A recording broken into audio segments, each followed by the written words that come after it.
પૂરપાટ ઝડપથી કાર ચલાવીને આવ્યા, હાથમાં ચીપિયો કે સળિયો લીધો અને એક શખ્સને ફટકારવા લાગ્યા. ગાળાગાળી પણ કરી. જુઓ આ દ્રશ્યો, જેમાં સ્પષ્ટ જોવા મળી રહ્યું છે કે બાપુ કાર લઈને બંબાટ આવ્યા. કારમાં બેઠા બેઠા જ ગાળાગાળી શરૂ કરી દીધી. ત્યારે મહિલા હાજર હોવા છતાં ભયંકર અપશબ્દો બોલવા લાગ્યા અને પછી કારમાંથી ઉતરીને એક શખ્સ પર હુમલો કરવાનું શરૂ કરી દીધું. હાથમાં પકડેલું હથિયાર એ વ્યક્તિને ફટકારવા લાગ્યા અને ત્યાંથી ભાગી જવા ધમકી આપવા લાગ્યા.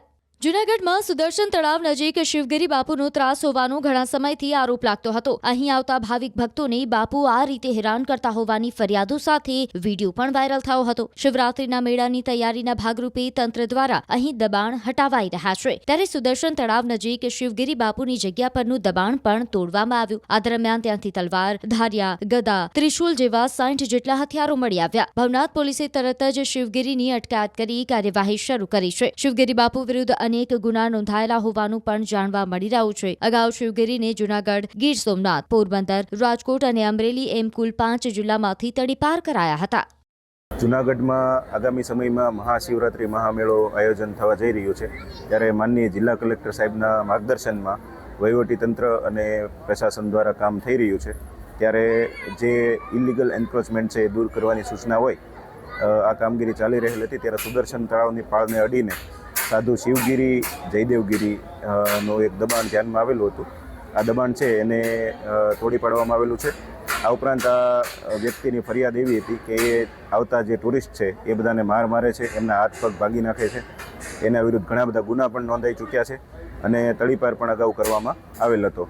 તો આટલો ભયજનક માણસ હોય, મહાશિવરાત્રિ મેળામાં પણ એ ખૂબ ભયજનક હોય અને લોકોને ખોટી રીતે રંજાડ ન કરે એના માટે સર્ચ પણ કરવામાં આવેલું અને લગભગ 60-70 જેટલા હથિયારો પણ મળી આવ્યા છે અને આ હથિયારો પોલીસને સોંપવામાં આવેલા છે. આ બાબતે ગુનો પણ દાખલ કરેલો છે અને આગામી સમયમાં આને તડીપાર કરવાની કાર્યવાહી પણ કરવામાં આવશે. આગામી મહાશિવરાત્રિ મેળા દરમિયાન કલેક્ટર સાહેબની સૂચના મુજબ તમામ પ્રકારનું આયોજન વહીવટીતંત્ર દ્વારા યોગ્ય રીતે મેળો શાંતિપૂર્ણ સંપન્ન થાય એ માટે કરવામાં આવશે. પૂરપાટ ઝડપથી કાર ચલાવીને આવ્યા, હાથમાં ચીપિયો કે સળિયો લીધો અને એક શખ્સને ફટકારવા લાગ્યા. ગાળાગાળી પણ કરી.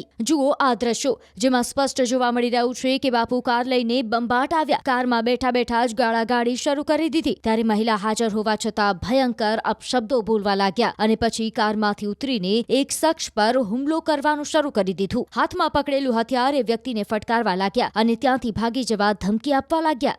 જૂનાગઢમાં સુદર્શન તળાવ નજીક શિવગિરી બાપુનો ત્રાસ હોવાનો ઘણા સમયથી આરોપ લાગતો હતો. અહીં આવતા ભાવિક ભક્તોને બાપુ આ રીતે હેરાન કરતા હોવાની ફરિયાદો સાથે વિડીયો પણ વાયરલ થયો હતો. શિવરાત્રીના મેળાની તૈયારીના ભાગરૂપે તંત્ર દ્વારા અહીં દબાણ હટાવાઈ રહ્યા છે. ત્યારે સુદર્શન તળાવ નજીક શિવગિરી બાપુની જગ્યા પરનું દબાણ પણ તોડવામાં આવ્યું. આ દરમિયાન ત્યાંથી તલવાર, ધારિયા, ગદા, ત્રિશુલ જેવા 60 જેટલા હથિયારો મળી આવ્યા. ભવનાથ પોલીસે તરત જ શિવગિરીની અટકાયત કરી કાર્યવાહી શરૂ કરી છે. શિવગિરી બાપુ વિરુદ્ધ અનેક ગુના નોંધાયેલા હોવાનું પણ જાણવા મળી રહ્યું છે. અગાઉ શિવગિરીને જૂનાગઢ, ગીર સોમનાથ, પોરબંદર, રાજકોટ અને અમરેલી એમ કુલ 5 જિલ્લામાંથી તડીપાર કરાયા હતા. જૂનાગઢમાં આગામી સમયમાં મહાશિવરાત્રિ મહામેળો આયોજન થવા જઈ રહ્યું છે. ત્યારે માનનીય જિલ્લા કલેક્ટર સાહેબના માર્ગદર્શનમાં વહીવટીતંત્ર અને પ્રશાસન દ્વારા કામ થઈ રહ્યું છે. ત્યારે જે ઇલીગલ એન્ક્રોચમેન્ટ છે એ દૂર કરવાની સૂચના હોય આ કામગીરી ચાલી રહેલી હતી. ત્યારે સુદર્શન તળાવની પાળને અડીને સાધુ શિવગિરી, જયદેવગિરી નો એક દબાણ ધ્યાનમાં આવેલું હતું. આ દબાણ છે એને તોડી પાડવામાં આવેલું છે. આ ઉપરાંત આ વ્યક્તિની ફરિયાદ એવી હતી કે એ આવતા જે ટુરિસ્ટ છે એ બધાને મારે છે, એમના હાથ પગ ભાગી નાખે છે. એના વિરુદ્ધ ઘણા બધા ગુના પણ નોંધાઈ ચૂક્યા છે અને તડીપાર પણ અગાઉ કરવામાં આવેલ હતો.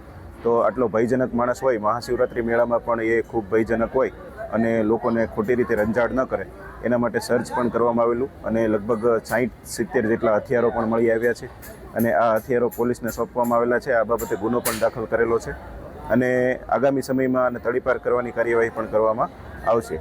આગામી મહાશિવરાત્રિ મેળા દરમિયાન કલેક્ટર સાહેબની સૂચના મુજબ તમામ પ્રકારનું આયોજન વહીવટીતંત્ર દ્વારા યોગ્ય રીતે મેળો શાંતિપૂર્ણ સંપન્ન થાય એ માટે કરવામાં આવશે.